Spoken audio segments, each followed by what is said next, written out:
Sir मैं आपसे दोबारा अर्ज कर रहा हूँ कि मियाँ साहब ने अभी जो तन्हाई अख्तियार कर रखी है, अब देखिए आज भी वो फिर 500 शहबाज शरीफ साहब थे, वो मरी रवाना हो गए ना। हाँ, अब वो मरी रवाना हो के मुख्तलिफ ऐसे मकामात पे जा रहे हैं जहाँ पर उनका बहुत डीप इमोशनल एसोसिएशन है। क्यों वो मैं नहीं बताऊंगा, ठीक है। उसके अलावा वो अपने बारे में कंटेम्पलेट कर रहे हैं।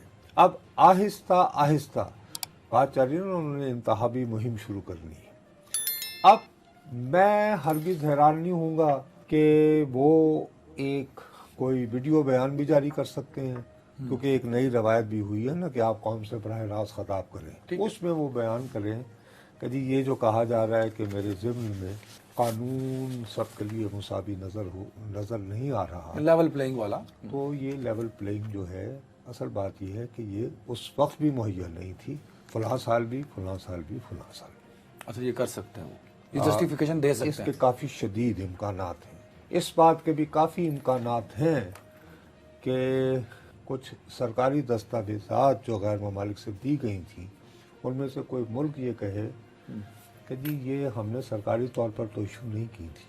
साइफर सर जब पनामा केसेस को फॉलो, ओह माय गॉड, अच्छा जी, ये वो मुल्क हो सकता है जहाँ से वो उन्होंने स्पेशल फ्लाइट ली थी। मैं हरगिज ये नहीं कह, मैं कहता हूँ इलेक्शन मैनेज होते हैं, इलेक्शन मैनिपुलेट होते हैं, और पाकिस्तान की मुख्तदरा का ये 1970 से फैसला है कि 1970 में हमने इंतखाब को मैनेज नहीं किया और मुल्क टूट गया। लिहाजा हमें किसी इंतखाब में नहीं देखनी है। लिहाजा 1985 हो, 88 हो, 90 हो, 93 हो, 97 हो, 2002 हो, 2008 हो, 2013 हो, 2018 हो और अब 2024 हो, तो वो किसी सरप्राइज के लिए हरगिज तैयार नहीं है। किसी तरह अगर बात को खत समझने तुम्हें समझाने की जरूरत नहीं, मुझे देखने वाले करो कि पोलिंग डे वाले दिन वही तो कह रहा हूं, जो कुछ करना है वो इंतखाब से एक दिन पहले करना है। लेकिन जिस दिन पोलिंग सुबह से शाम तक हो गई तो आरटीएस भी आप 15 से 20 नशिस्तों से ज्यादा 30 में बिठा के, और उसमें भी ये जी नुसरत साहब सादा उर्दू में ये बताना चाह रहे हैं कि इलेक्टोरल पॉलिटिक्स में इलेक्शन वाले दिन जिस दिन फर्ज कीजिए 27 जनवरी को इंतखाब है, तो 27 जनवरी के दिन फिर खल्क़े खुदा होती है और वोटर होते हैं, और फिर आरटीएस को भी बिठा के 15 या 20 सीटों पे चमत्कार दिखाए जा सकते हैं। और यार अगर इलेक्शन 2018 में इमरान खान को ना पता होता इलेक्शन डे मैनेज ना कर पा रहा होता, खुदा का वास्ता है, तो फिर इमरान खान को मिलती अक्सरियत फिर तरीन तैयारे में लोगों को बिठा के ना ले जाना पड़ता है। यार क्या हो गया तुम्हें? सूबाई हुकूमत जो है शहबाज की बनती थी। इलेक्शन डे मैनेजमेंट बहुत मुश्किल होती है, खुदा का बट हो सकती है, नामुमकिन नहीं है। वो जो साहब इस वक्त जेल में है, वो जब भी केपीके के जलसे में खिताब करते थे तो नौजवान स्पॉन्टेनियसली कहते थे डीजल डीजल, और आऊंगा फिर आऊंगा, ठीक है ना। तो ये कैसे हो सकता है कि ये दोनों शीरो शक्ल हो जाए? बस ये आज की मुलाकात मैसेज तो कहीं ऐसा ना हो कि ये दोनों हजरात ये कह रहे हों कुछ लोगों को कि सर आप ऐसा ना करें, हमें सर वो परवेज खटक साहब से महफूज रखें, बेहतर ये है कि हम दीनी लोगों की जमात भी है JUI, उसमें चले जाते हैं। जी अली मोहम्मद खान और असद कैसर, मैं यही कह रहा हूँ, शायद इन्हें कोई तजवीज़ दे रहा होगा यार आप तहरीक इंसाफ का वफ्द मिला है। अच्छा, तो ये इसकी इजाजत, इसकी पर्ची वहां से आई थी? नहीं, वो उन्होंने कहा है वक्त मांगा है कि हम खान साहब से मुशावरत के लिए वक्त मांगा है। या तो ये होता ना पहले वो मुशावरत उन्होंने की होती, ये खान साहब यानी मौलाना फजलुर रहमान को वजह होगी मौलाना, मैंने वजह बता रहा हूँ ना कि जी हमें परवेज खटक की पार्टी से बचा के JUI में आने की गुंजाइश है कि नहीं? ये मुलाकात तहरीक इंसाफ की मुलाकात नहीं थी सर। मेरा दिल नहीं मानता कि ये, आंखों पे यकीन नहीं हो रहा आपको?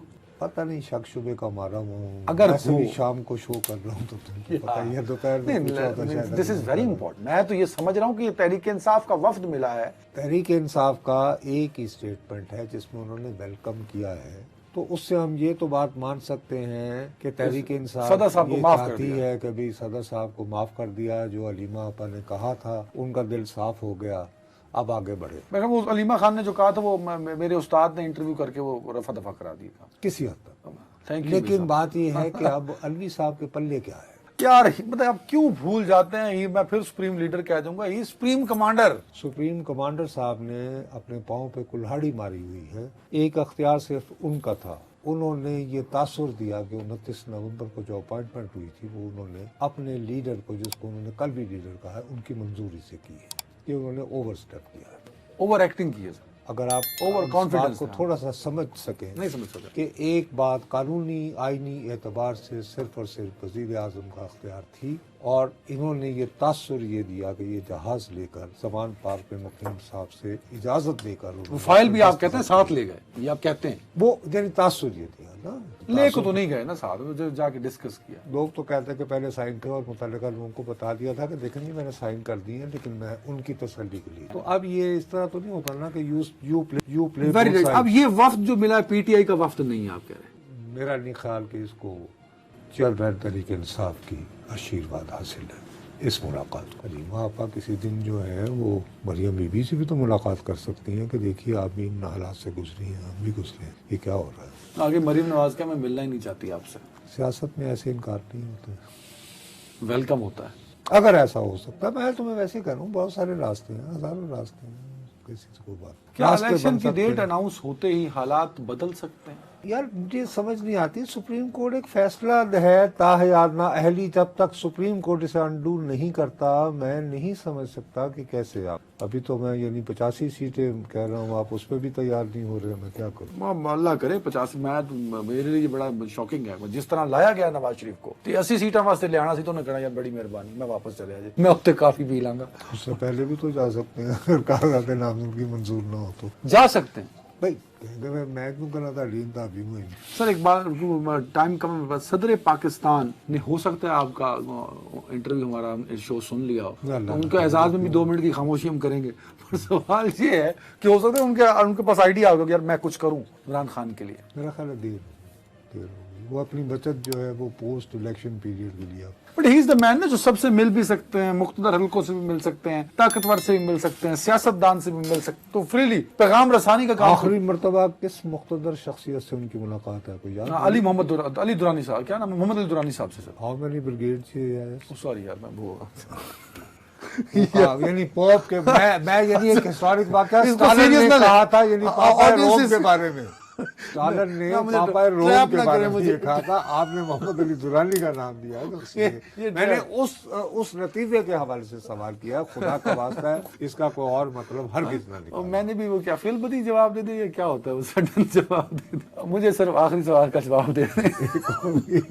देखिए सदर पाकिस्तान है यार, वो किसी से भी मिल सकते हैं। हाँ तो मिले ना मोहम्मद अली दुरानी बाहर अख्तियार शख्सियत से आगे। और ये मुसलसल मुलाकातों को देखें आप, बहुत मोहम्मद अली दुरानी कुछ दिन पहले, अच्छा मेरे वैसे मैं उनको भी पसंद करता हूँ, यही तो मुसीबत है। जैसे अब डार साहब के साथ मेरी जाती खुदा की कसम से कोई लड़ाई नहीं, अब लोग जबरदस्ती कोई अब मुझे उनके साथ यानी भिड़ाने के चक्कर में, और बिस्मिल्लाह। अच्छा मैं भी ढूंढता रहता हूँ मौका भी दुकान चलानी है अपनी। अच्छा मोहम्मद अली दुरानी साहब ने मौलाना फजलुर रहमान के साथ ये सिर्फ ताज़ियत के लिए गए। बट एक मुलाकात तो थी ना, जरदारी साहब भी गए थे, जरदारी साहब भी गए थे, अब उसको भी ताज़ियत कह देंगे यार। लेकिन देखो मौलाना सर 2002 के इंतखाबात के बाद आसिफ अली जरदारी ने दिन रात एक कर दिया था कैद में रहते हुए कि मौलाना फजलुर रहमान को वजीर आजम मान लिया जाए। बीवी तैयार नहीं हुई, मखदूम खलीको जमान।